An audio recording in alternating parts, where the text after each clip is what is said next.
इसी तरह सर्दी के मौसम में भी खास ख्याल रखने की जरूरत होती है, क्योंकि इस मौसम में नज़ला, खांसी, बुखार समेत अचानक हार्ट अटैक के मामलात भी ज्यादा पेश आते हैं। वैसे तो हार्ट अटैक किसी भी मौसम में हो सकता है, लेकिन इस बात के तिब्बी शवाहिद मौजूद हैं कि मौसम सरमा में इसका खतरा ज्यादा बढ़ जाता है। इसकी वजह यह है कि सर्दियों में दिल पर ज्यादा दबाव रहता है, जिसके सबब हार्ट अटैक का खतरा लाहिक रहता है।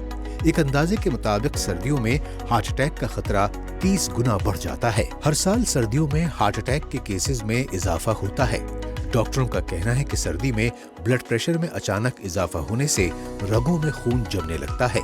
यही वजह है कि इस मौसम में हार्ट अटैक के मामलात ज्यादा सामने आते हैं। इसे इस तरह से समझा जा सकता है कि इस मौसम में खून की शरियानों के सिकुड़ने की वजह से जिस्म में खून की रवानी दुरुस्त नहीं रहती, जिसकी वजह से दिल पर ज्यादा दबाव पड़ता है।